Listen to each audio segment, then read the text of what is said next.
Serving up a warm dish of the Triad's culinary fare, here's your weekly helping of food, news, and views. This is the man who ate the town.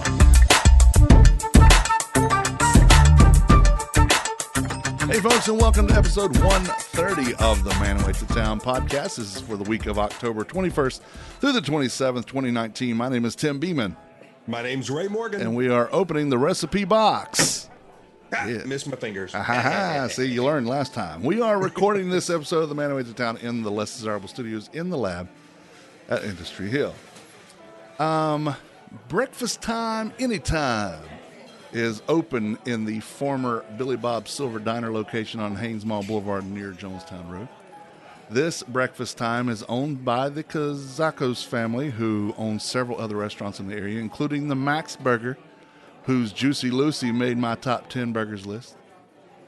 This is named a little bit differently, and I think this is where the concept will be going from now on. The new logo features a rooster and sun instead of just a sun, and is printed with the slogan breakfast anytime, breakfast time anytime, reflecting that the full breakfast menu is offered anytime the restaurant is open from 6 a.m. to 3 p.m., which I think it's a little cop-out if you're going to use the word anytime if you have a limited hours, but that's just me. So anytime except for After 8 3. o'clock. Yeah. Yeah. Anytime after 3 p.m. They've done a great job of renovating that location. Oh, yeah, they took it all the way down to the studs and rebuilt it. It doesn't remind you of the old Billy Bob's at all. I like the concept of that Billy Bob's, but it just got more and more trailer park the longer it went on. So, Yeah. I mean, it was a silver, looked like an Airstream trailer that somebody had sitting in a Koa, somewhere. So, according to Michael Hastings' article, this is Alex Kazakis saying, there are plenty of platters featuring, actually this is just from Michael Hastings, there are plenty of platters featuring eggs every which way, including omelets and benedicts. Breakfast sandwiches can be made with biscuits, buns, toast, English muffins, or croissants, or croissant. Other breakfast items include multiple kinds of pancakes, waffles, and French toast. There are also 8 kinds of burgers. And I know Steven, our street team guy, said that one of them was a smash burger, which, now that we know this, the same people who have Max Burger and the Juicy Lucy was a smash burger, that makes sense. There are also about a dozen other sandwiches, including chicken salad, BLT, triple-decker clubs, and more. There's a dozen subs in addition to that. Other non-breakfast items include salads, cold platters, and such lunch entrees as a ribeye steak, grilled barbecue chicken, and country fried steak. And if the burger is anything like the one I had at Max Burger, then I'll be happy with that. This is located at 1650 Haynes Mall Boulevard. So I hope to get there soon. I've only eaten at breakfast time down 150 next to Max Burger once. I don't really remember it, so I don't know if it was a good or bad experience. Next comes the disclaimer that I always read. These are only opinions based on my experiences. As with any review that I post, I hope that you will visit the establishment and formulate your own opinions and views of the restaurant. No review is ever meant to be a means to denigrate or belittle the good work most of these restaurants are trying to do. This is an opinion of what I did or didn't like, or how I saw things, and not a reflection of the overall quality or vision of the company. Pardon the pun, but take this all with a grain of salt. Oh, Lord, here he comes. Oh, no. It's not really that bad, no. Street team member Stephen McDowell that I mentioned earlier sponsored a burger for me this past week at the new Hops Burger Bar to see how it stood up to the other top 10 burgers. Did it crack the top 10? Would it have cracked in? No, you just hold on there. Slow your roll there, pal. We had the end. We had the Hops Classic, which is lettuce, tomato, American cheese, bacon, ketchup, mustard, and mayo. That's a standard burger right I there. had, let's see, what did I have? We added onions, I think. We also had the spicy goat with sweet and spicy pepper jelly and goat cheese with bacon and lettuce. We asked for them medium, and they were slightly undercooked, but that wasn't a problem. They were a little pinker than most would want, because most people were complaining about it on social media. But I think Stephen and I, neither one had a problem with the actual temperature. I think it was good. I think we both agreed that the burgers were okay or good, but nothing great. Stephen used the word serviceable, and I think that's a perfect way to describe these burgers. Neither really stood out as more than just serviceable. Neither burger would have made my top 10, and probably not even the top 15 if I had done that. Stephen ordered the fries, and I ordered the onion rings, or vice versa. I don't remember. We just shared them. The onion rings came with a standard onion ring sauce that is like a spicy Thousand Island in a way. The fries were good. Actually, I found the fries to be very good, but I found the O-rings to be a little bit bland and boring. Overall, I think Hops is just overhyped, and I was not impressed. I know they've won awards and stuff, but then again, so did Pabst Blue Ribbon.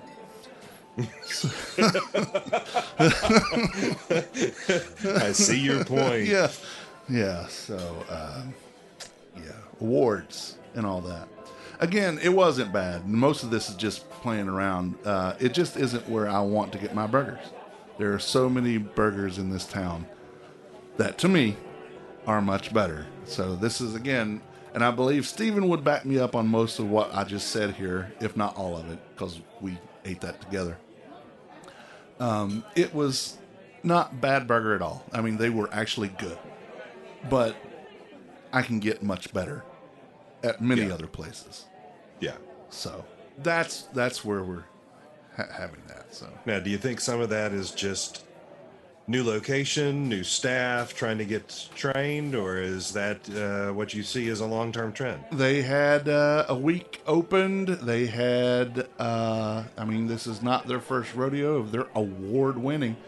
So I figured they know what they're doing, and Lord knows they took long enough to get everything into place. So none of that's a knock. It's just fact of the way it is.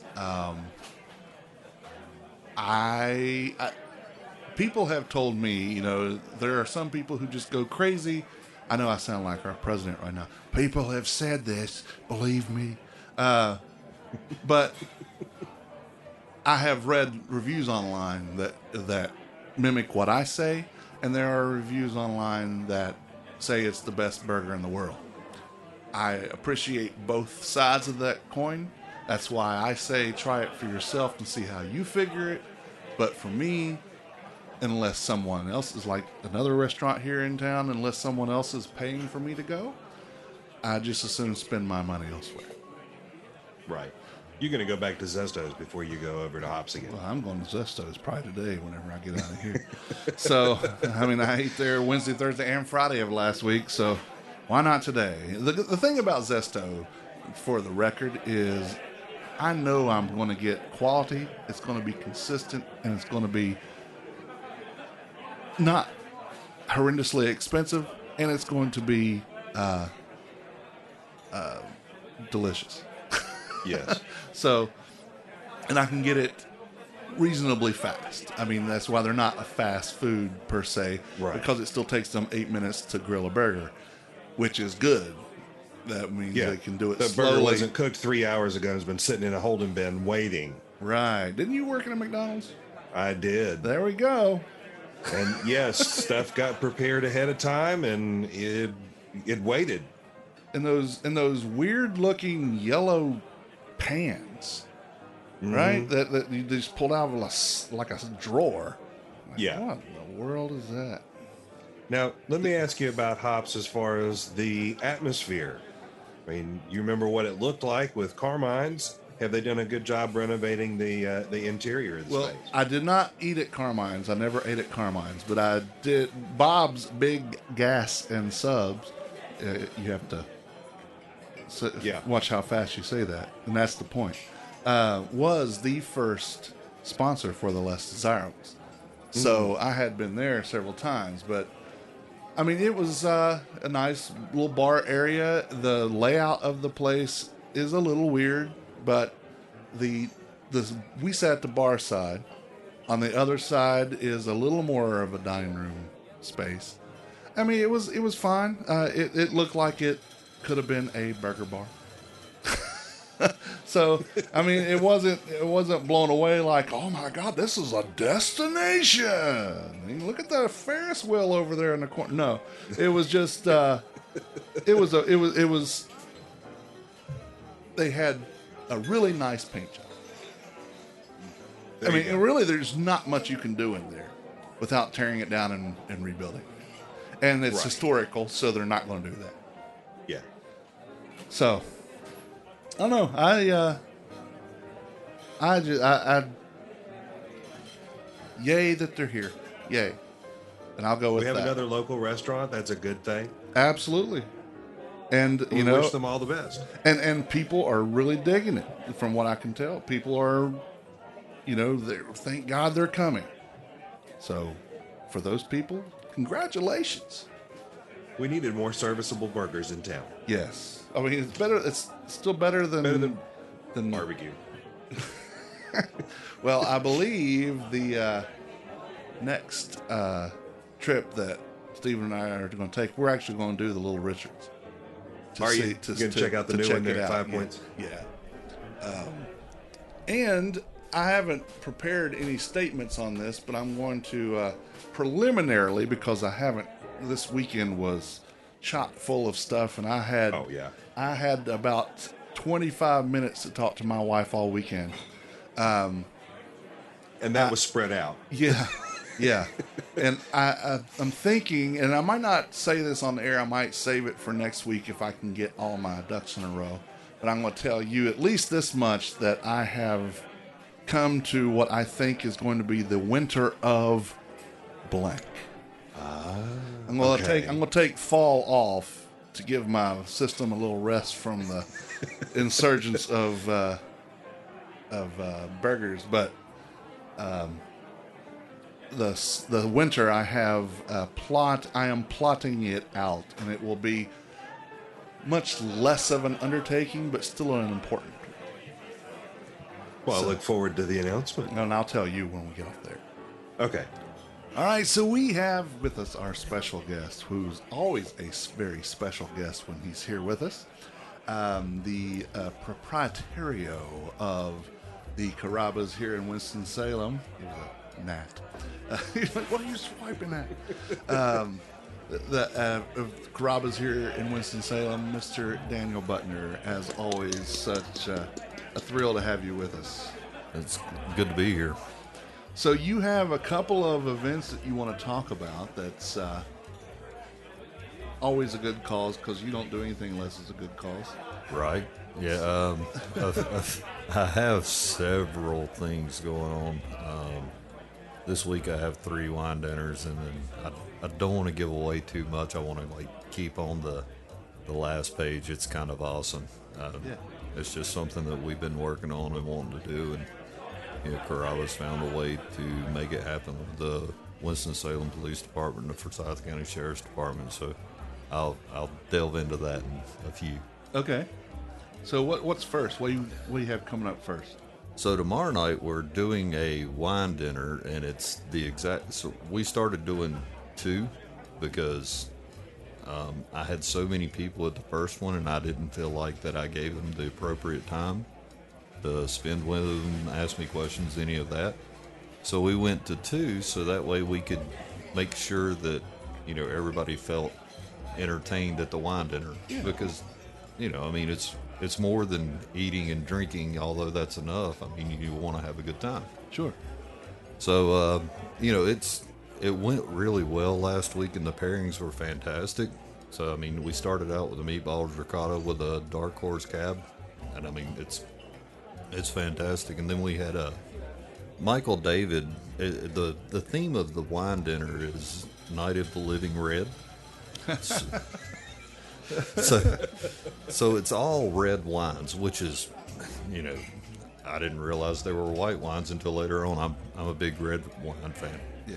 So Michael David does freak show wines, and I don't know if you've seen them in various places, but it's like freak show, and it has different carnival people on it. Strong man, elephant man, all that. So it's kind of interesting label, but So the Calabrian penne with burrata is, I mean, it's a spicy, but the creamy burrata gives it, just a fantastic flavor. And then the Freak Show Cabernet Sauvignon really takes a lot of the heat and brings everything together perfectly. So, and then, we go to the Tuscan grilled sirloin with garlic aioli. Meat. As we look at Ray here with the bull horns above his head. Right.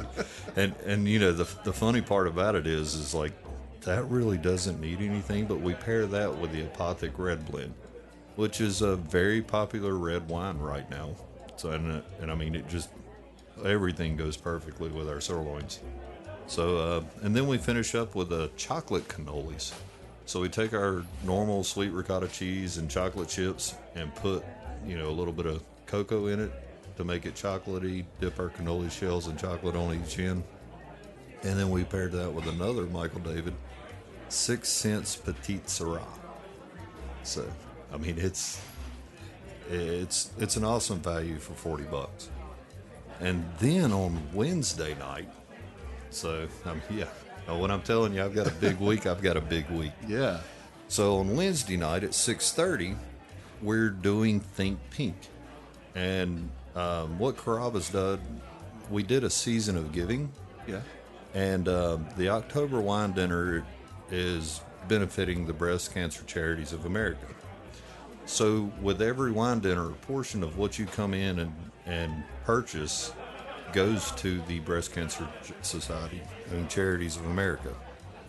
It's actually a really good deal, and I mean, the whole week long, we're able to round up your check, give us a donation, and I mean, it's a great cause for a great charity. So that's what I've been talking about. The whole week actually is the I Go Pink, the Breast Cancer Charities of America, where they can round up your check from Monday, that's today, October 21st through Saturday the 27th. Yes.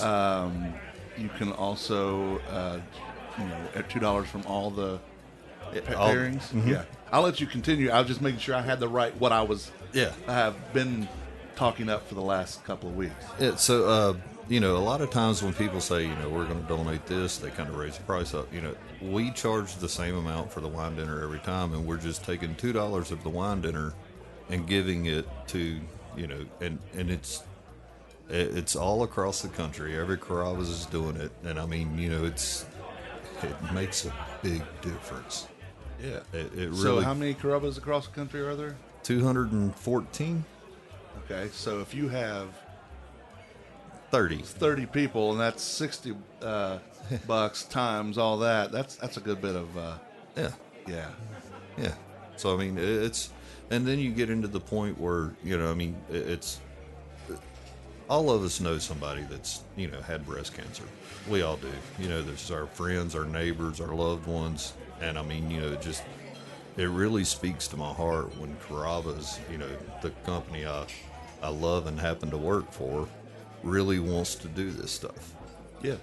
And I mean, this is a top-down commitment. So yeah, but even beyond the Carrabba's part, this fits into your MO. Yeah. Yes, it is the company that you love and you work for, but you are the same mindset there. You give more than anybody I know. Thank you. Of not the money even. Right. It's the heart. Yes. You are this is going to sound like I'm kissing your ass. You are the perfect giver. Really. I mean, but you are, because you even told us, and Ray, you were there, I think, when someone comes through and they have this story that they of a hardship or an obstacle or anything that's coming through, no matter what the situation, could be a Boy Scout trying to raise money. Congratulations, Caden. But any person that has a story, you'll at least listen to see how can you help if you can. Sometimes you can't, but you'll find a way if you can. Yeah. Yes, absolutely, every time. The thing, what makes us live. What's the best thing in life? Feeling. I mean, everybody loves to feel things. Yeah. I like to. I've enjoyed my life. I've had a great time, but I want to know what makes you tick. What makes you do this? I want to feel what you feel. I want to laugh with you. I want to cry with you. I want to celebrate with you. Mostly celebrate. I don't really want to get on the downside most of the time. Right. We try and find a way to get that to the celebrate side. Sometimes you have to, though. You do, and it's tough. Yeah. But this is on the celebrate side because this could be a real bummer. Yes. For a lot of people, and we were talking in the pregame when you were listening to. I was editing a podcast about cancer. Yes. And it can be a big downer and a big bummer, but they all said they don't call themselves survivors, they call themselves thrivers, and they find the positive and ways to pick all that up. So this is one of those upbeat positive things that comes from a really shitty situation sometimes. Yes, it is. With the breast cancer, I've watched, my neighbor. That's the first that comes to mind. She had a major struggle with this, and it wasn't like, I can't tell her. I have no idea how she feels. The only thing I could tell her is like, you're going to be okay. We think the world of you. We love you. Whatever you need, we are here for you. Yeah. And it's so many people trying. You gotta. It's hard to explain, but through that journey, every step of the way, going to the hospital when she was getting her operation and sitting there and waiting until they said, we got it. It's if you've never experienced that, it's like the most down situation you can be. And then all of a sudden you've got to find a chair or something to keep yourself grounded because, it's just a great feeling that comes over you. Right. And this charity is, working to make a difference in people's lives like that every day. And we're remembered for what we do, not what we did. Right. Yeah. Well, and to your point, Daniel, I think most of us know somebody that's been touched by breast cancer. And if you look at, I was doing some quick math, if all of the Carrabba's are doing this, we're talking about thousands of dollars that are going to go to support breast cancer research. Quickly. Yes. About $13,000, Yeah. actually. That's, I love many hands making light work. Yes. Everybody coming together, a little bit here, a little bit there. Man, that really adds up when you're talking about over the course of the entire chain. And they get good food with it. Awesome food. That's like good, the bonus plan is, yes, you're helping a great cause, but you get great food. Yeah. It will be a dining experience to remember. Oh, yeah. Yeah, it's I guess I should probably go over the food and wines that we're having. Well, of course. But we're doing the shrimp diavolo, which is a lightly fried shrimp. It's battered with and then it's topped with a Calabrian lemon butter sauce. It's a little bit spicy, but don't worry about it. The Sicilian citrus spritz will cure that. Yeah. and then it's our Italian salad. It's our dressings. They're made from family recipes. It's been handed down from generation to generation. Then you throw the wood-fired grilled chicken on top of it with, our signature grill base and seasoning that Johnny's dad come up with. It's just so it's an Italian salad with the grilled chicken on top of it. It's for the second dish, and then we have the Belaruche Rosé, which means Belaruche was named for plentiful bees in the vineyards that keeps the ecosystem about. That's another great thing. Then we go on to our Tuscan stuffed chicken. So it's stuffed with ricotta and caprino cheese, which is kind of sweet, and then a goat cheese for the tanginess, cremini mushrooms, and a touch of rosemary. Rosemary makes everything special. Yes, it does. And then we'll go, and, that's served with a sauteed broccoli. And here's another bonus, Chloe Pinot Grigio. If you haven't heard of that, then October is the time to find out about that wine. That wine, every bottle they sell, they themselves are donating $2 to the Breast Cancer Charities of America for every single bottle. I mean, if that's not an encouragement to drink wine, I don't know what is. Yeah. So, Well, that and I'm a lush. I really like it. Yeah, So, yeah. As I've said before, my favorite flavor of alcohol is alcohol flavor. right. All of it. Yes, And, all the alcohols. and then we go into a strawberry cheesecake, which is, topped with, we make the strawberry puree there and put it on top of our cheesecake. And I mean, it's just, can you explain the cheesecake? Well, you had the cheesecake, didn't you, Ray? I think I have. Yes. Yeah, we had it. Yeah. It wasn't, because sometimes for me, cheesecakes can be a little too firm, or they're like when you get back to the backside, the crust part. Yes. It starts getting bitter. Right. It's like a rind or something. Yes. And I'm like, why? But that wasn't the case for your cheesecake. Perfect. And then we pair that with a Martini and Rossi Sparkling Rosé. Now, if you'll notice, most of these wines are pink in color. Yeah. The Chloe is a Pinot Grigio, so it's obviously, not. But Yeah. it's, it's keeping with the theme. It's keeping things light and refreshing, and I mean, it's a really good wine dinner that I'm excited about. I love these. Yeah. I wasn't being rude when you were talking. I got a text. I thought for tomorrow. I said, okay, yeah. My wife's going to be at a function, so I have the night off. Well, now I have a podcast, but I was looking so forward to being there tomorrow. Well, what time's your podcast? 6:30. It'd be hard to do a podcast to me, wouldn't it? Yeah, it would. So you could always do remote. Yeah. I really wish I could do that. And then I guess we need to go back into the partners table so we can get to the grand finale. Yeah. So I've noticed a lot of people, wanting to sit and have conversations, and I go out around the restaurant and they're like, "Hey man, sit down and talk," and I'm like, "Well, I'm kind of working. I really, I'd love to talk. I'd love to, but I can't." Yeah.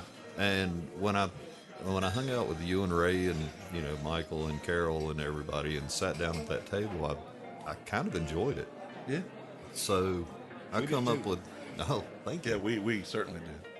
I come up with an idea, actually for kind of a multifaceted. Part of my job is to train my assistant to become and do what I do. Sam. Sam. Yeah, she's fantastic. She is an awesome person. So I told her, this is what I want to do, but I want it to be a development tool for you to be able to, do these things when you get to my position. And she took it, and by the end of the day, she had an idea. So what it is I'm kind of inviting about, 20 to 30 people. I haven't really decided where I want to cut it off yet, but I need to figure it out soon because I'm at, 15 people right now. So I'm either going to do 5 or 15 more. It depends on, the interest. But we're doing a table where I will actually be sitting at the table. I plan on having 3 empty seats so I can move around throughout the night, because talking to 20 people, even if your voice carries, is kind of hard. I understand. Yeah. And the whole premise of the thing is to eat and enjoy, kind of a family dinner, and the ability to pretty much talk to me about anything. I mean, if you want to know where I came from, what I'm doing, what's going on. Missed it. And I mean, so it's basically an open invitation to sit and enjoy an evening, drinking wine, eating great food. And I mean, you were part of the pairing. Yeah, I was very pleased with that. Because I've told Daniel, in full disclosure, I said I love coming to the restaurant and eating, but I'm very interested in the how it all comes together, the behind the scenes, pulling the curtain back, all that stuff. And we sat, and they had already come up with a preliminary menu. Yes. And Amanda, the supreme ruler of marketing for this area for Carrabba's, was there, and one of your chefs. Yep. And Sam was behind behind the bar, and Yep. and she was doing presentations, and we had some wines, and there were for one the antipasto. We decided that we didn't need the Romano on there, Right. Because it was just way too much cheese. As Yeah. much as I love cheese, and it wasn't the cheese. I don't think that cheese fit with the rest of it. Right. You had the burrata, which is a softer mozzarella. You have the fontina, which I love. Yes. It's one of my Yeah, favorites. soft and just melty, and goes on, and then Ray's wiping his mouth. He's already hungry. I'm drooling over. and then, We and then haven't the even Romano started. is a Parmesan-like cheese, and then it's a harder cheese, Mm-hmm. and you had the whipped ricotta. Yes. So there was really, Too many tangy. yeah, there's really no room for that one. So you switched it for strawberries on there To add a sweet element. and the burrata's on top of cherry tomatoes with arugula and a olive oil or a balsamic drizzle. Yes. Yeah, It's it's prosciutto, salami, pesto. the pesto, and our pesto is amazing. I don't know who come up with the recipe, but it was one of Johnny's ancestors. I know that, but I mean it's just amazing. And so that's the antipasto platter, and then we're pairing that with a Antica Chardonnay. It's light, it's refreshing. It's you open the bottle and you trace it, and it's like, this is perfect with this. Yeah, it softened down when we had the Romano, but it brought some of the sharpness out of that, but it also leveled off all the other flavors, and with the meats and especially the burrata, the lighter things, it was a perfect underlying bed of a wine for that. And you said that perfectly. It brought some things out and it softened some things. Yeah. That's what you want to do in a pairing. That's what the pairing should do. Absolutely. Because the next we went with the enchilada Ferrarucci, which is our mixed green salad with our vinaigrette, and then we grill some eggplant, put it on top of it, take some roasted red pepper, put that on top of it, and then a goat cheese crust. It's a hazelnut crusted goat cheese that's deep fried that we put on the top. And I mean, every bite is just amazing. And we paired that with a Pinot Noir originally, and it worked like a train wreck. Yeah, I mean, yeah. What was the name of that one? But I don't even remember. but that's the one I said I actually liked it by itself, but it did not work with this. No. So then we went with the Hannah, or Hannah, as Hannah. you like to say, Sauvignon Blanc, right? Right. Which, as a standalone wine, I'm not really a big fan of it. Yeah, because I tasted it before. I mean, I'd already had some food, but I Right. tried a couple of swigs of water, clear my palate as best I could, and it was not bad. It was Right. just plain. Yeah. There was nothing special about the wine, but again, what the wine should be doing is creating subtleties while actually highlighting other parts. And this wine was a perfect pairing, I thought. And on the flip side of that, your food also does things to the wine, and you want to bring that out as well. And So- the Ferrarucci really made this wine go over the top. So the hidden gems that Hana could be here was actually pulled out, especially with that the hazelnut crusted goat cheese. Yeah. Yeah, I mean, that was the star of the show. It really Hungry was. yet, Ray? Oh, I'm past hungry. Well, I need a bib. well, Just this, for the drool. well, the next one will make it really easy on you. The next one was my absolute favorite part. So we took some lamb chops and we made a port wine mission fig sauce. So that's yeah. I'll give you a minute to take that in. He asked me, he said, "Do you like lamb?" I said, "I'm pretty sure I like lamb." I think I had like 8 of these, the ribs, Right. and because some You love lamb. Sam or Amanda one was getting ready to take them away. I said, "Here, let me just get another couple." Yeah, don't take those away. Leave them here. Yeah, So when you come in, I was cutting potatoes, correct? Yeah. It's funny, you know, because one of the sides of that is the rosemary roasted potatoes.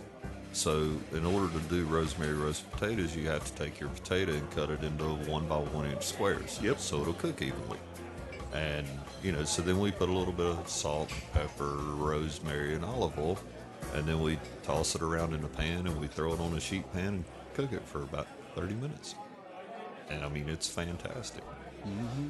And then we did did you like the cream spinach? I love the flavors. It was uglier than all get out, but we knew this. Right. We even talked about it. That's why there's no picture of it. Right. But I love the flavors. Yeah, I love cream spinach anyway. Yeah, the next one will be better because I prepared it earlier than I should have. Yeah. Just to ensure that we had all the time. But, you know, it took a little bit of onions and butter and cooked those up a little bit. When they got where I wanted them, I threw some garlic in there just to kind of add some flavor.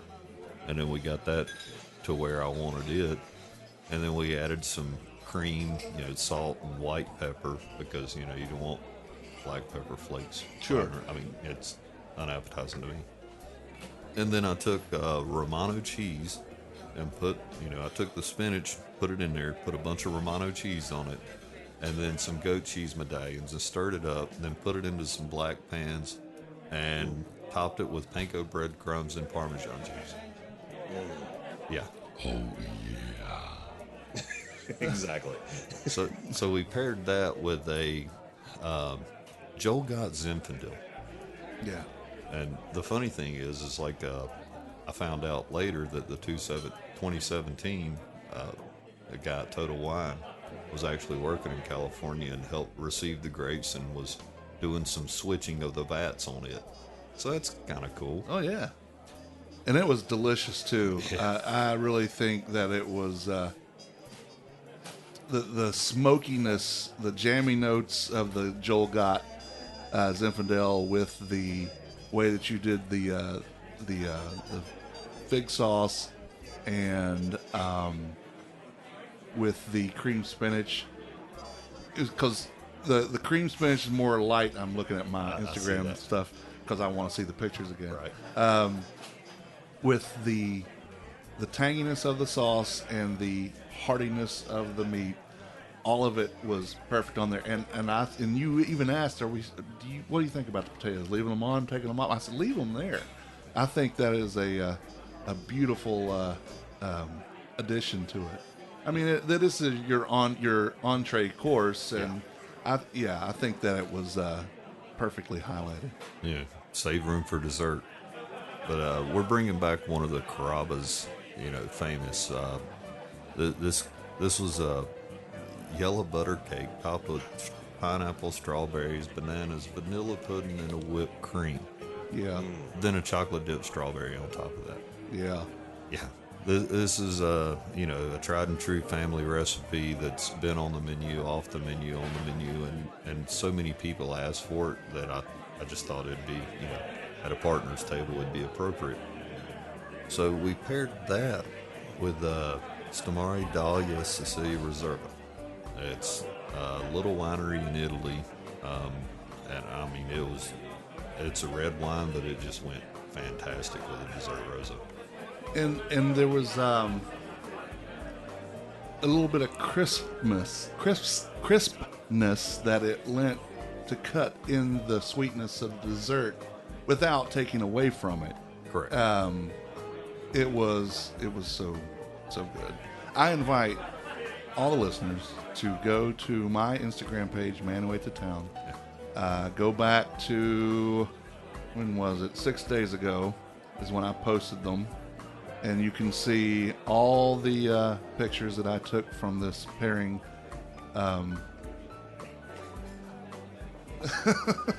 From this pairing trial, really, Yep. what it was. It was a test. Yeah, And, I think we went. I think we had 7 different wines. Yeah. Yeah, research is just so laborious. Yeah. So tedious, so hard. Oh my god. R&D, man. You know, the funny part is when you're looking at it, you're like, oh man, this is going to be a blast. We get to do this, we get to do this. And then like you get into it and you're just so in tune to get everything right that you want to. I'm excited for the dinner so I can actually enjoy this rather than it be a working thing. Yeah. And I mean, I know that sounds weird, but I mean, you're so concentrated on, is this the right thing? Can this be better? Can this be better? That you lose a little bit of the enjoyment. Well, I love the trial and error aspect. I just thought that was, for one, it was delicious. Even the one that didn't work as well. You know, Yeah, like I said, I liked it on its own, but didn't Right. like it with the food. And then at the other time, you taste the wine, I'm like, oh, okay. It's not, I mean, not, but it was Yeah. like, eh. And then it was the perfect thing. Yeah. And I mean, you know, these are things that Sam and I have went over, and we really enjoyed the different aspects of it. It's stuff from Carrabba's menu throughout the years, and so it's easy to talk about. You know, I want to just point something out as well. It's $40 for the dinner, Yes, right? You would spend between $20 and $30 just for the wine. Oh, If you were talking about 4 glasses of wine, now you're talking about adding 4 courses on top of this. The value of this meal is tremendous. But wait, there's more. Yeah. So, Now, how much would you pay? so this wine dinner is actually $50. It's a partner's table, but you're getting an entree to take home, because what kind of family dinner would be a family dinner without food to take home? It wouldn't be a family dinner. Yeah. It would be just going to a restaurant. So I'm going to send you home with a salad and an entree to eat tomorrow, or well, it'll probably be the next day, because I think you'll be too full that day. Yeah, I don't think anybody's eating again after that meal. Right. So I guess now we get into the big grand finale. Did you tell the date for the? Oh, the partner table? Yeah. That's Sunday at 6 p.m. So the 27th, 28th. And the only way that you can get with that is send 27th. me a It's the message on Facebook, or call the store at 336-831-0580 to ask about the partner table and get signed up for that. Space is limited for that. Yeah. So, And rightly so. You I don't got space, by golly. you don't need 200 people around the table. This is an intimate event. no, I'd lose my voice Yeah, because you I'm would. not going to shut up. That's And we wouldn't want you to. that's kind of obvious. I come in for 10 minutes and yeah, I've already talked longer than that. But I guess we now get to the grand finale. Yeah. So something I've wanted to do for a long time, you know, the first responders in Winston-Salem are just fantastic people that go out of their way and try and do a lot of good in the community, and don't always get credit for everything they do. I really like them, what they do and what they're about, and so I reached out to them to try and do this thing, and we decided, you know, it's so great, why not just open it up to the public? So what we're doing is, you know, in conjunction with the Winston-Salem Police Department, Forsyth County Sheriff's Department, which they call, you know, they're the peacemakers. Yeah. You know, that's a collaboration between those two and getting out and protecting and serving the community. Right. So what we're doing on November the 7th, for a minimum donation of $10, you can come in and get a chicken parmesan, penne pomodoro, Caesar salad, and a non-alcoholic beverage between 11 a.m. and 2 p.m. And the reservations will be online. You'll have to go to signup.com/go/KGJDMQW. Yeah, that's easy. Easy to for you to remember. say. On the post, the show notes for this podcast, there will be a link to that because I have this press release in the can just waiting to go out, and I already have this, and I've already tested the link, so Nice. you can just go to the manwaytotown.com and check on the release, and it'll also be in the show notes for this one too. So, I mean, it's a $10 minimum donation, and you're thinking, what's the donation for? Well, this is where it gets good. Whenever we started this, we wanted to do something in town that, really needs to be done, and a lot of people do a lot of different things. This is going to fund the Shop with a Cop. So what they're going to do is they're going to take 25 to 30 kids from the Special Olympics of Forsyth County, take them Christmas shopping. So I mean, it's our plan is to spend $250 to $300 on each kid, and I mean, get them the basic needs that they need. It's a great thing. So then when we get done with the shopping, there's probably going to be some money left over. And everybody, what are you going to do with that? Well, we're going to give it to the Special Olympics of Forsyth County. So every dime that is put into that box that day for that donation will end up going to the Special Olympics of Forsyth County. And I would feel comfortable saying at least 110% of the money will go there. At least 110. Yes. No less than that. Yeah, it's a great cause, and I mean, we have raffle prizes, we have gift cards, we have everything. Trying to see if I can get a circus in the parking lot just to make sure we have everything. Yeah. I'm probably not going to do that, but it's I think I saw him at Lowe's buying a couple of kitchen sinks. right. I guarantee I have before with history in plumbing. Yeah. But I mean, it's a really special thing, and it's happening November 7th between 11 a.m. and 2 p.m. That's a Thursday. It's a Thursday, and it's kind of a late push for me. I just want to make it, extremely special, and I want everybody to be out, coming to it. With the space is limited with that one too. I want to keep it under 700 people.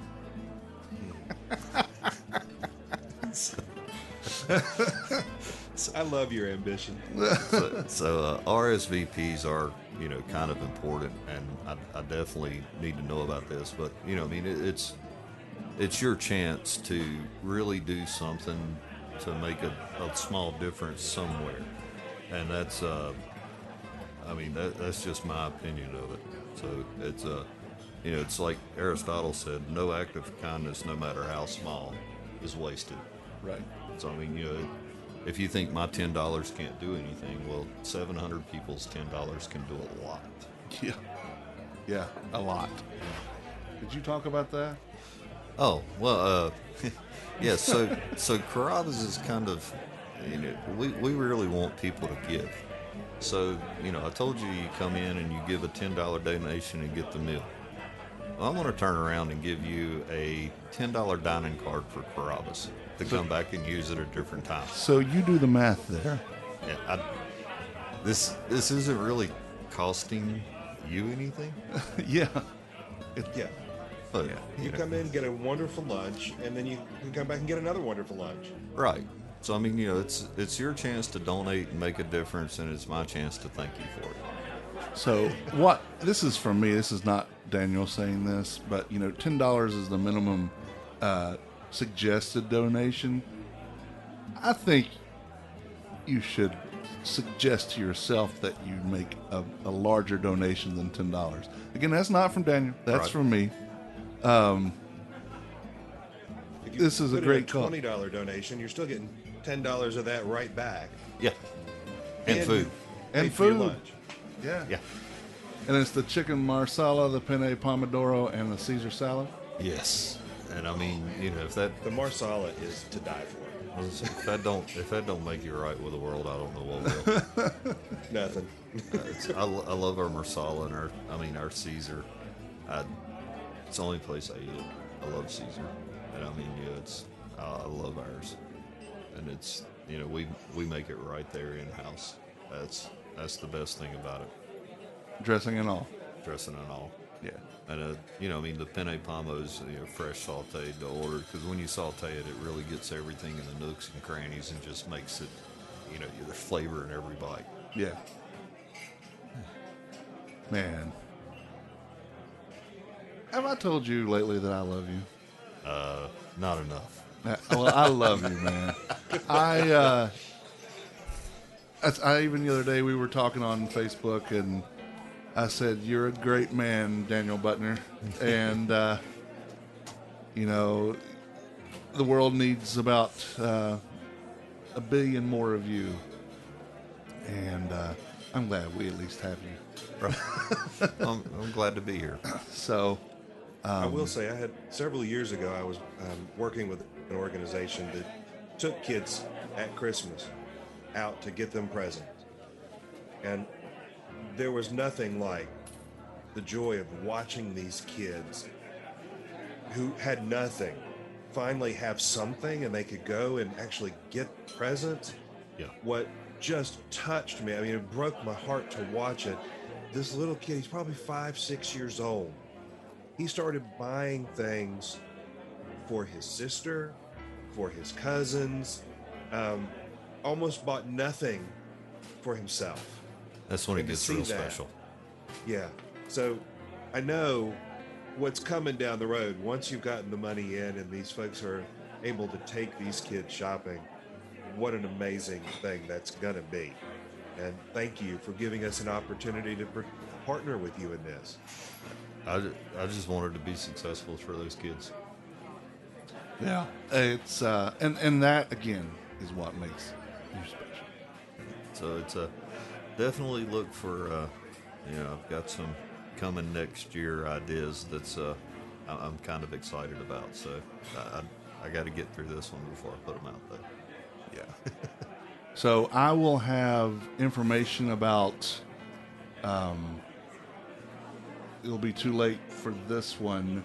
I'll have and that one, but I will have this again, and I certainly will be pushing that. I have a press release for this one that is ready to go whenever you tell me thumbs up on it. So.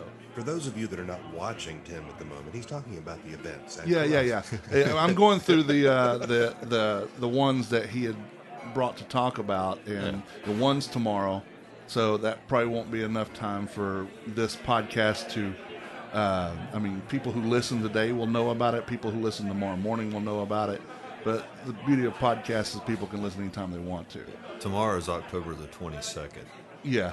Yes. So, 22nd is the Living Red, Night of the Living Red. Wednesday is the Go Pink, or Think Pink. Think Pink. Yeah, Think Pink with the I Go Pink BCCA charities.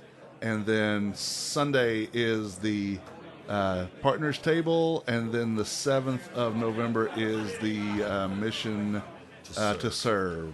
And, yeah. You do have a busy week ahead of you. Yeah. Yeah, I'm excited. Yeah. This is where it gets real. Yeah. Well, it certainly keeps, what could be the mundane of coming in each night and preparing basically the same meals for a new set of folks. Oh no, you've got all sorts of variety coming on. You should. That's what makes it fun. Yeah. Well, no one can ever say your job's boring. Right. No. And if you're not bored in your job, your chances are you're really enjoying it. I enjoy every minute of it.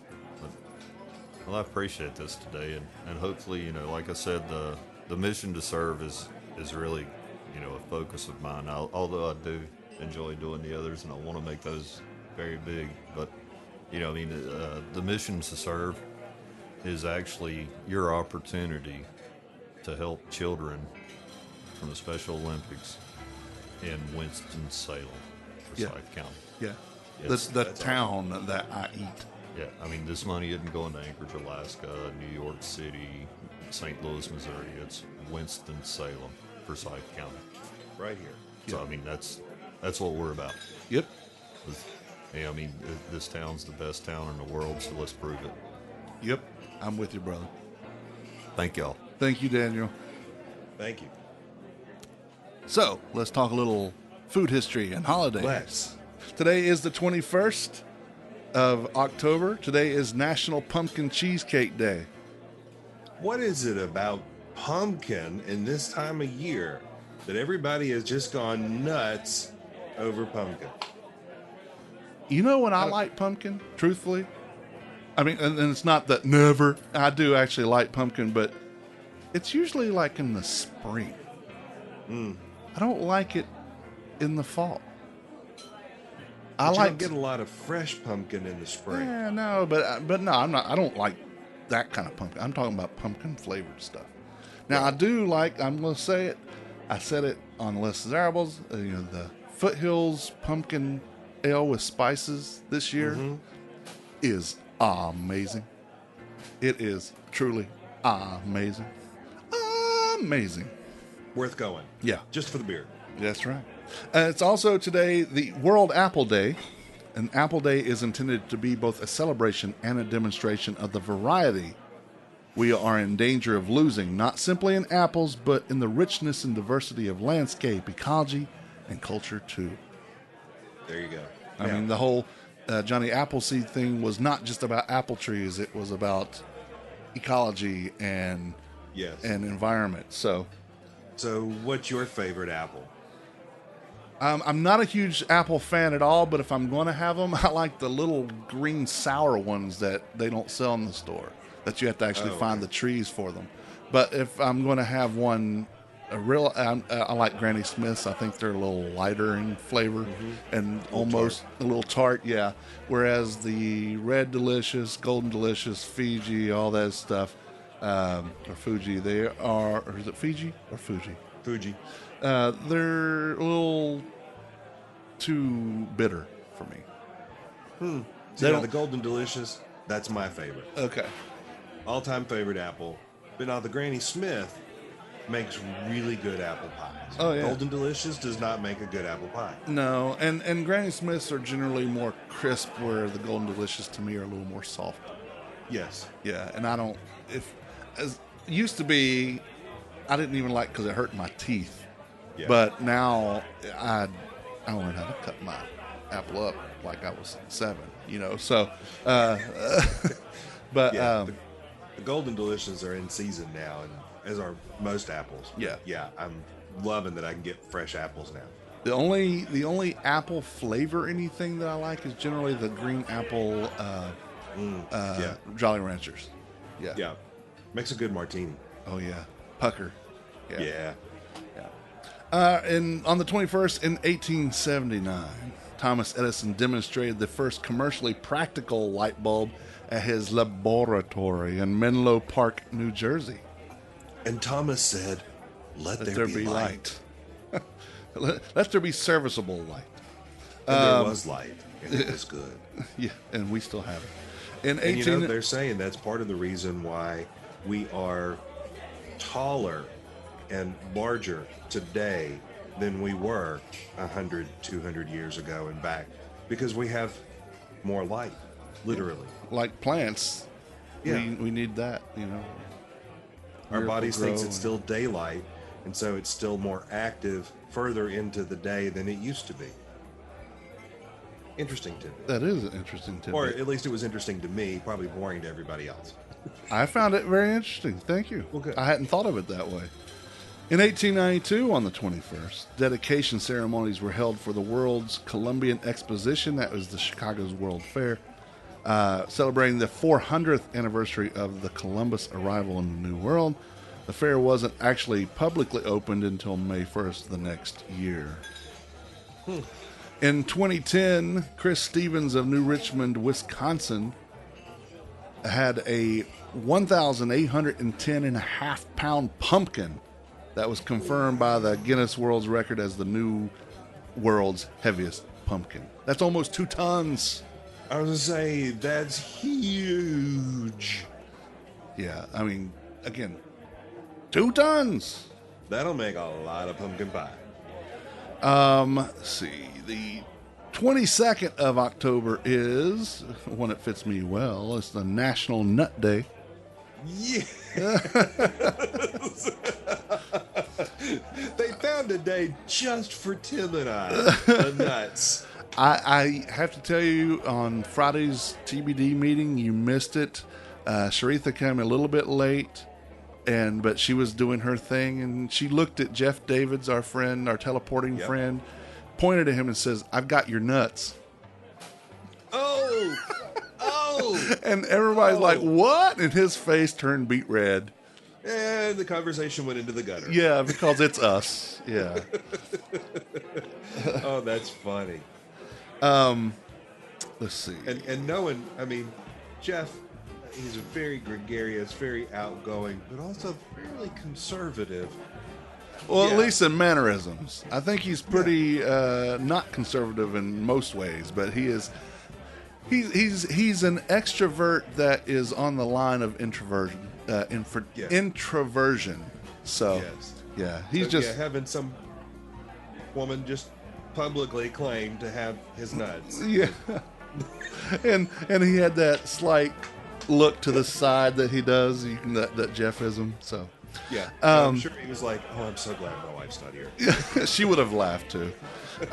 So on the 22nd in 1907, that's when Ringling Brothers bought the Barnum and Bailey Circus. Now both are defunct, but they were a staple throughout the turn of the century there. Have you ever been to one? I had, a long time ago. Yeah. In 1981, on the 22nd, the FDA approved the artificial sweetener aspartame. We knew it then as NutraSweet for tabletop use. I have to say, I would rather have aspartame than saccharin. Yeah. It tastes better and not as detrimental, yet it's still slightly detrimental. But the claims are that aspartame are actually creating additional health problems for a lot of people. Yeah. Well, I can't have it because it's a neurotoxin. And my Tourette syndrome gets a little whenever it happens. So I was speaking with a healthcare professional, I won't identify them, that recently that said that aspartame was originally a defoliant. I'm like, oh, okay. Well, that's what I want to take into my body is something that we created to kill plants off. Wonderful. Yeah.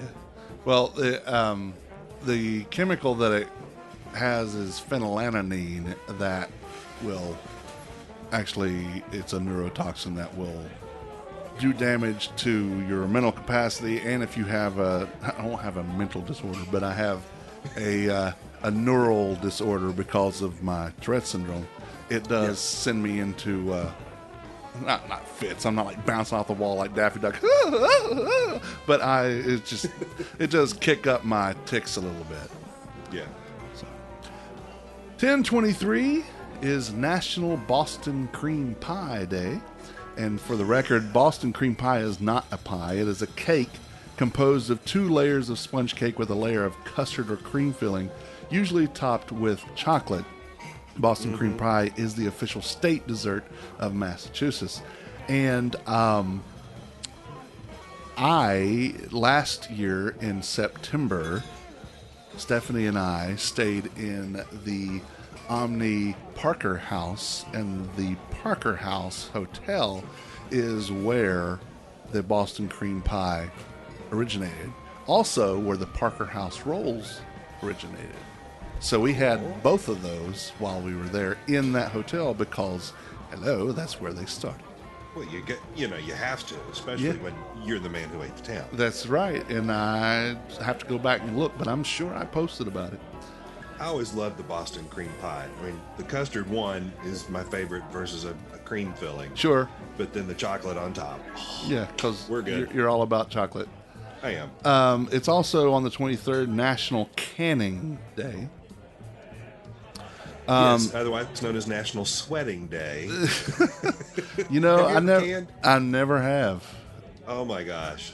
While yes, I am from West Virginia, and while yes, I am from between 2 mountains, and while yes, my family did stuff like that, I certainly did not. I was not given the opportunity to choose otherwise. We canned an awful lot when I was growing up. So it's just a lot of packing and boiling, right? Yeah, Yeah. preparing whatever vegetables. I mean, if it's beans, you got to string those and snap them, and then you go through the canning process. Do you put like Tomatoes, of course, vinegar you've gotta- things in there, some kind of preservative?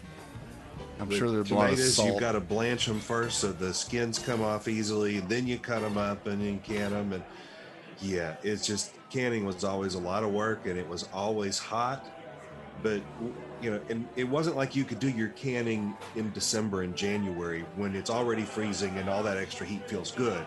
No, you're doing it in July, August. Yeah, because those things aren't. That's why you're canning in the first place. So you'll have them in Exactly. December. We would have hundreds of quarts of stuff put up.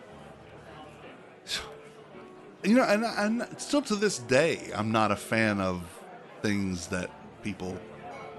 I mean, of course, things come in cans and stuff. I can't have those, but the like the people who have the big mason jars full. Now, my sister makes a couple of salsas, and she makes like spaghetti sauce and things like that, and jams and things. I like those, okay, but Stephanie says she's afraid of canning. She's afraid, because so many things can go wrong with, like, if you don't get it sealed properly and then bacteria gets in there. And so I'm like, well, that's why you learn to do it right. And she used to work at Old Salem, so She should know. she should know, actually.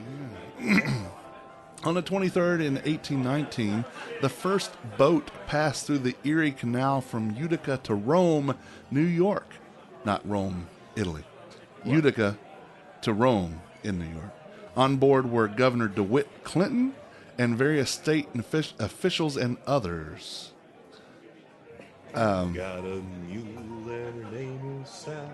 15 miles on the Erie Canal. I had to learn that song in 5th grade. It's stuck in my head since then. I think that I did too, and that and Old Roll the Rattling Bog, the bog down in the Dario. I didn't have to learn that one. Okay. And I was living in Florida at the time. Why would we have to learn a song about the Erie Canal on the other side of the country? Whatever. Yeah. I don't know. We had to learn it too. I was in betwixt you, but yeah. In 1874, on the 23rd, the winner in an oyster shucking contest in Montreal, Canada, shucked 300 oysters in 30 minutes. So that's Have 10 you- every minute. Have you ever That's watched? 6 seconds per oyster. Yeah. That's fast. Yeah. And what kind of knife was he using? I don't know. How many fingers did he have left? In Yeah, I don't know. half an hour. Did they even have those big gloves back in that day? If you ever been to like King's Crab Shack or places like that, and it takes them for frickin' ever to get those things open. Yeah. So I'm like, there's no way that This they would guy be. Yeah. clearly had it down. Yeah. That's how it had to have been. I mean, you couldn't have had, if it's 6 seconds per, you couldn't have had them in your hands long. No. Because it's going to take a couple seconds to transfer it in your hand and out of your hand. Yeah. That's Yeah. impressive. Yeah. And in Montreal, I didn't know that they were such an oyster mecca in Montreal. Anyway, in 1928, on the 23rd, Hoburg Paper and Fiber Company registered the Charmin trademark for toilet paper, paper towels, and more. Enjoy the go. We all go. Why not You know- enjoy the go? When I heard that slogan for the first time, I thought, we've really come a long way in our advertising over the last 50 to 60 years. Yeah, When you and I were growing up, it was don't we squeeze we- the Charmin. yeah, we would not have heard enjoy the go. No. Well, and I have talked openly about bowel movements and things because, I mean, once you've gone through triple bypass heart surgery and people are coming in and just moving stuff around and you're like, okay, whatever. And you know the we all do go, and we all have to do with The aftermath. the aftermath of this stuff. You know, that's why I tell my wife I'm going to the office and I'll be done when my paperwork's finished. But but the yeah, I've done several blog posts on poop because I mean there's a lot of things that you can find out about poop, about yourself from your poop. So Well, here's happens. yeah, so poop does happen. So here is the PSA from the man who ate the town, which, you know, after as much as I eat, there has to be the other side. Really pay attention to your poop. So Yeah. And, you know, let's celebrate the day that Charmin showed up. yeah, and that is the brand that we use in my house. I am very brand loyal to Charmin. My ex-wife used to use Scott and nothing but Scott, and Scott was like, you know, if I were a Native American, I would say this was John Wayne toilet paper, because John Wayne didn't take no crap off no Indians. So it does not take no crap off. I just hated it. It was like sandpaper for my backside. And nobody wants sandpaper for that area in particular. That's right. Well, conveniently enough, on the same day in 1951, the Dial trademark was registered for bar soap. So once you finish with your paperwork, make sure you use soap to wash your hands completely to keep yourself and others from getting sick. Enjoy the wash. Enjoy the wash. We will enjoy that you wash. Is there any, I mean, there are a lot of things that bug me, like people who don't use turn signals and things like that. But Right. one thing that I hate is when I'm in a restaurant and I go into the bathroom and someone comes away from a urinal or the toilet and walks straight out the door. The other day, I was at a place that we go often, like every week on the same day of the week, and almost jerked somebody back into the bathroom. Wash your damn hands. Wow. But I really had to pee, so so I didn't get to do that. But You're going to go to the bathroom. Wash it. yeah, and then that's healthy for you and it's courteous for everybody else. Don't be a It doesn't matter if you work there or not. Just no. I mean, this person didn't because they have their own hand washing stuff. But anyway. yeah, and on the 24th, it's U.S. Food Day. It's a day to resolve to make changes in our own diets and to take action to solve food-related problems in our community at the state, local, and national levels. It's also World Tripe Day. Thanks. You're just not heading in the right spot. Tripe is a type of edible lining from the stomachs of various farm animals, usually from cattle and sheep. Go with me to Los Suanes, over there on Jonestown Road. Have the tripe tacos, or you can go to El Rancho over in on the Walltown area and have tripe 5 there. points east. Yeah, what? 5 points east. Yeah, 5 points east. Yeah, over in Little Tijuana, and have one of those. It'll change your mind. I promise. I'll take your word for it. No. You gotta put out of your head what it is, and just try it. You like sushi? I do. Did you like sushi the first time you had it? Yes. Did you have to actually, think though, I about didn't what think it I was? Did you have to think about it hard what it was? would. I tried not to think Yeah, about there it the you first go. time I ate it. That's what you do with tripe. It's what I did with the cabeza last time I was at Los Suanes, which is brains. So I still can't do the lingua. I'm still not on the tongue. That's a little bit chewy for me. But but the tripe it just tastes like beef. Because So there's so many other great cuts. that's not the point. And who's Snoot the to first guy toot, man. that's like, let me take the lining out of this. Well, at the And time, maybe try that separate. well, remember there was a time when it was snoot to toot, and it was everything of the animal. I mean, they eat pig's feet, They eat the tails. Ox tails are big. Things. So chitlins, Yeah. liver, kidneys, Yeah. heart, That- everything. Everybody, they were eating everything. Yeah. And I So- understand that. Yeah. But we don't have to now. I get that point too, because I used to have that argument as well. But I have gotten to where I'm into offal, OFFAL. I like those odd things like hearts and thymus glands. And do I like them? I don't know, but I like to try them. Right. So, yeah. Well, you try them for us and report back, and we'll live vicariously through you. I will continue to do that. The 24th is also, speaking of shit we don't know what it is, it's National Bologna Day. Yeah. There may be some of that awful in there. Yeah. I love pepperoni and I love bologna, so you never know what's in all this. It's also Good and Plenty Day. Oh, And it's funny. a But brand, they would get a whole day. a brand of licorice candy coated in pink and white hard candy shells.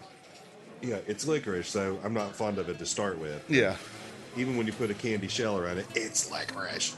It's like you can polish a turd, it's still a turd. Yeah. On the It's 20 a polished turd. On the 24th in 1836, Alonzo Dwight Phillips of Springfield, Massachusetts, receives a patent for the first phosphorus friction safety match in the United States. Interesting. I went to look that up, and I don't find him in there, but it didn't. He just says he received a patent. It doesn't say that he actually made them. So, don't know. And there, safety matches are the ones that you have to strike on the box or on the book. Where strike anywhere matches, you can anything that has a friction positive surface. Like when you see the westerns when they're lighting them off their zipper or their boots heels or stuff like that.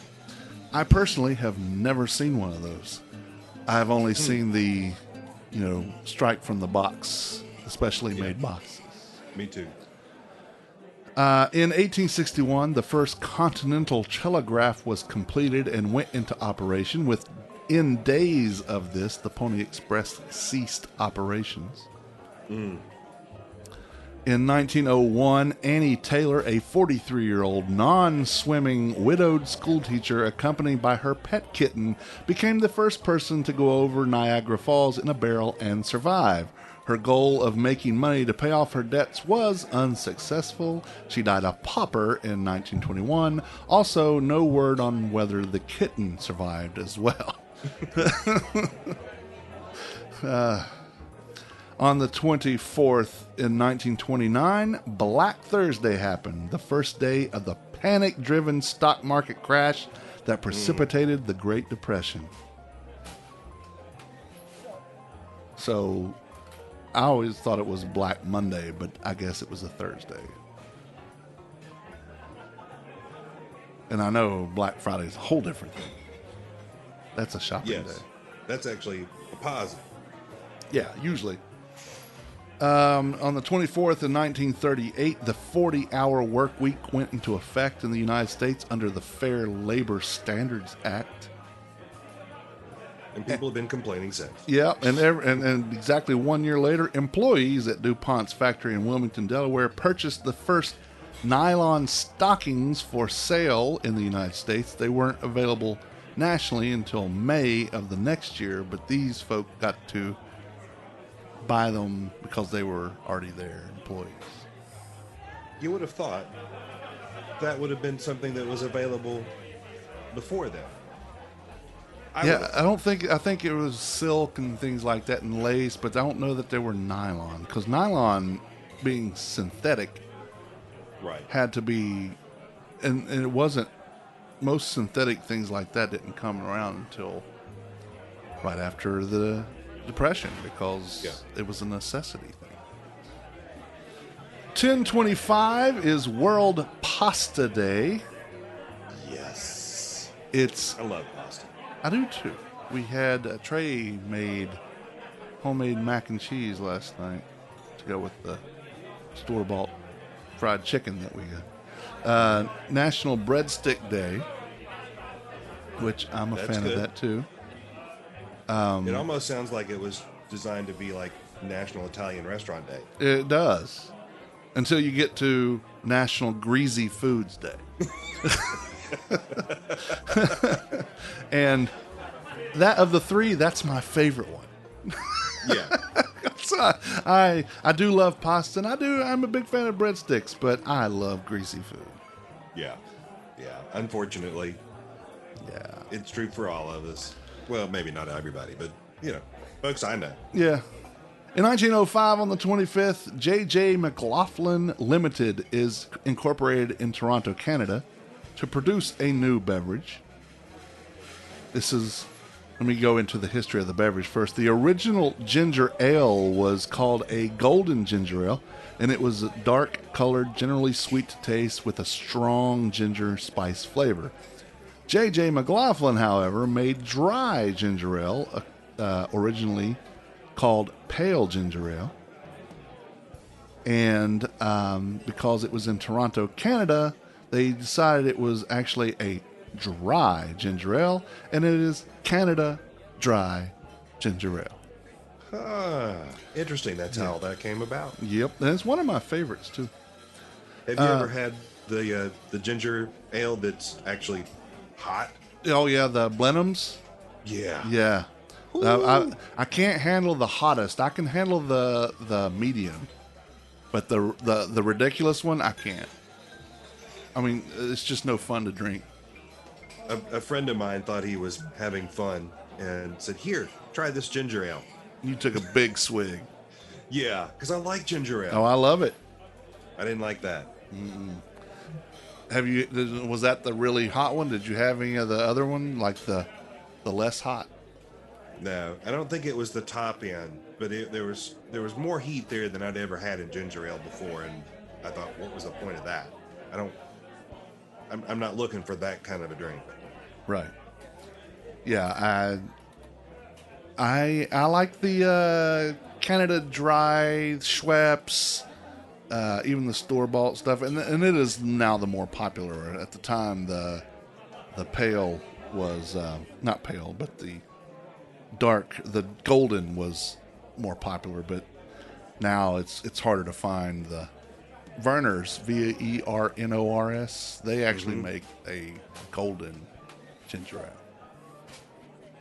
In 1923, also in Toronto, Canada, Frederick Banting and John MacLeod of the University of Toronto win the Nobel Prize for Medicine for their discovery of the hormone insulin, which diabetics can now drink that Canada Dry ginger ale if they have enough of that insulin. In 1927, Crosby Field, that's his name, of Brooklyn, New York, received patents for a cleaning pad and a scrubbing device. The patent was assigned to Brillo Manufacturing Company. Well, that's where that came from. Yeah.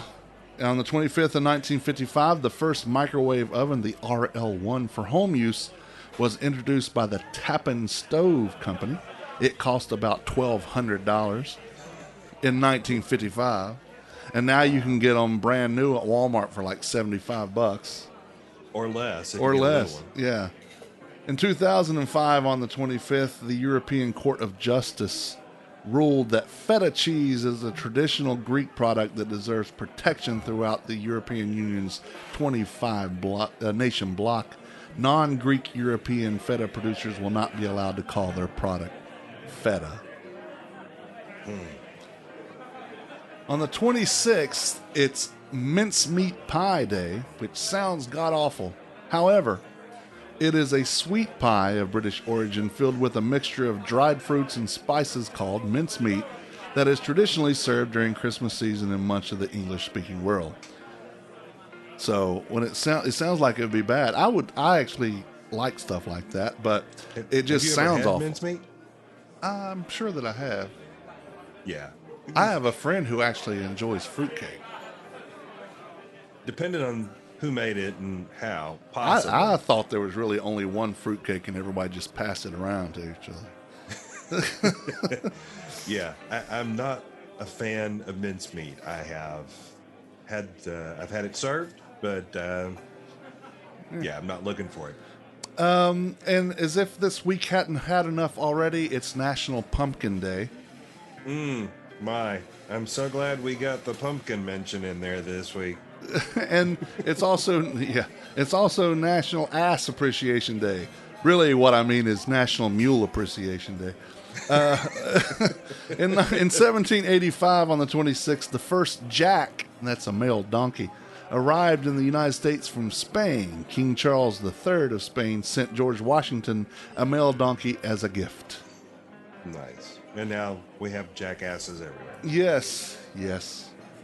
In 1825, the 363-mile-long Erie Canal that we talked about earlier, sing the song. I've got a mule and her name is Sal. 15 miles on the Erie Canal. She's a good old worker and a good old pal. 15 miles on the Erie Canal. I'll stop singing right now. Okay. So it was officially opened and it connected the Great Lakes to the Hudson River at Albany. It provided a water route from the Great Lakes to New York City and Atlantic Ocean, and began the Great Canal building era in the United States. And if you're not careful, you will end up saying the canal building area. Yeah, it's not a canal. No. Was that Saturday Night Live one time had something where they were talking about an anal canal? Speaking of Charmin and Dial and... Yeah. Yeah. So in 1949, on the 26th, the U.S. minimum wage was increased from 40 cents to 75 cents an hour. And I'm sure there were predictions of the economy going into a tailspin for paying people so very much. Yep, they couldn't handle it. In 1979, on the 26th, a record bluefin tuna weighing 1,496 pounds was caught in Nova Scotia. We're going to just round that off and call it 1,500 pounds worth of tuna. Yeah. Wow. Yeah. That's Again, yeah. Again, I don't think when they're that big, I don't think they'd be as good. I think they'd be a little tough. It's just, I could be wrong. I'm making that up, but I could be right. I have not had one that big that I know of. Me either. On the 27th of October, one that I can totally get behind is American Beer Day. Oh, yeah. Again, your favorite flavor of alcohol is? Alcohol. Yeah. The source of this is unknown, but possibly the date is related to the passage of the Volstead Act on October 28th in 1919, implementing national prohibition. So next week on the 28th, we'll probably talk about the Volstead Act. We should. Yeah, and how stupid it was. It's also the 27th is also Etiquette Day. So you have to make sure you keep what that means. Yeah, every day should be that day, but we totally forget it. On the 27th in 1858, Roland H. Macy opened R.H. Macy Dry Goods on the corner of 6th Avenue and 14th Street in New York City. First day sales were only $11.06, but by the end of the first year, sales totaled almost $90,000, and that was again 1858. That was a lot. By 1877, R.H. Macy and Company had become a full-fledged department store, occupying 11 adjacent buildings. So just 19 years, actually. It went from a little dry goods to Macy's. 11 buildings. Yeah, to Macy's. And then they started having a parade, and... Yeah, and now they're everywhere. On the 27th in 1904, the first subway rail system, not the restaurant, but the underground rail system in New York City began operating. The Interborough Rapid Transit, or IRT line, was 21 miles long. On the 27th in 1975, use of the Heimlich maneuver, Heimlich maneuver, developed by Dr. Henri Heimlich, to aid someone choking on food was endorsed by the American Medical Association Commission on Emergency Medical Services in the Journal of the American Medical Association. And now most of us know that maneuver. At the Heimlich maneuver. Frau Buerkler. So that's your food holidays and history for this week. Special thanks to James Ealer at Food Reference for making us chuckle, roll our eyes, and debate mincemeat, and wonder what the hell's the big deal about pumpkin. Thanks, James. It's a great pumpkin, Charlie Brown. Just why do we have to eat it? Exactly. Well, you know, Peter, he was a Pumpkin eater. He taught us. The Man Who Ate the Town podcast is part of the Les Desirables Podcast Network. Along with this podcast, you can listen to the Les Desirables, the Beer Dads, Fan Interference, Apartment 5B and Beeswax, Vinyl, and more. That's Vinyl and more. You can find all these podcasts and their latest episodes on our network website and directory, tldpodnetwork.com. You'll also find social media links for each one there as well. We'd greatly appreciate it if you visit our sponsors. Of course, Carrabba's Italian Grill, located at 587 South Stratford Road. Let Daniel demonstrate what a responsible large-scale restaurant looks like. Carrabba's takes the community it serves very seriously, and having a fantastic franchisee like Daniel certainly doesn't suck, as everyone who listens to this show today knows. You should know. If you haven't figured it out by now, all right, we're going to come smack you upside the head. Oh, yeah. So follow all that's going on. Follow the Carrabba's on social media and carrabbas.com. Washington Perk and Provision Company is located at 301 West 4th Street. You'll find a little bit of everything at the Perk. Local fruits, veggies, meat, dairy, all from local sources. Bingo Bango sodas, made right here in Winston-Salem. Soon to be made right here in this building. Wolfie's Custard, and much more. Washington Perk is better than a convenience store, not quite a grocery store. On Facebook, they're Washington Perk, or at Washington Perk _DTWS on Instagram. The Humblebee Shop is located at 1003 Brookstown Avenue in the west end of downtown. You need to go right now and look up them on the Humblebee Shop on Instagram. Brittany is whipping up the batter on some delicious desserts, cakes, and muffins, be it regular, vegan, or gluten-free. The Humblebee Shop wants to challenge your perception of Scratch Made and leave you with an experience you couldn't possibly forget. For more information, follow them on Facebook and Instagram, or visit the Humblebee Shop. .co. SHOPPE.co. Keep an eye on my blog and this podcast to find out more about the food news and happenings around town. If you have this news or press releases, or your cousin's opening a restaurant, whatever's going on. I forgot to mention something. Chef Travis Myers is no longer at Willow's Bistro. What? Chef Travis Myers is no longer at Willow's Bistro. What? Yeah, they had a parting of ways this past week, but there are new things on the horizon for Travis that I can't talk about right now. But he does have a couple of other things that are going to be going on in the interim, and as I am allowed to talk about those, I will. But maybe it's time for him to come on the show. It could be. I ate at Willow's on Saturday between all day long at the Pride Festival and the after party, and had the surf and turf, which was a barbecue, short ribs and scallops and shrimp, and it was all fantastic. So Frenchie's gonna hold down the fort, so go by and see them. They're not a sponsor. I just thought that was news to talk about Chef Travis not being there. He's in Disney World right now, so he's having a good time. He just won the Super Bowl. He's headed to Disney. So if you have any food news, again, send us an email, tim@themanwhoatethetown.com, or on Facebook, Instagram, or Twitter Instant Messengers. Like us on Facebook. On Twitter, we are man_who_ate_the_town. On Instagram, we are man_who_ate_the_town. My name is Tim. My name's Ray. And we are closing the recipe box. You out of the way? Yes. Until next time, thank you for reading and thank you for listening. Bon appetit. Yamas. The views and opinions stated by me or any of my guests are solely those of ours and do not necessarily reflect the opinions of our hosting companies, distributors, enemies, friends, or relatives.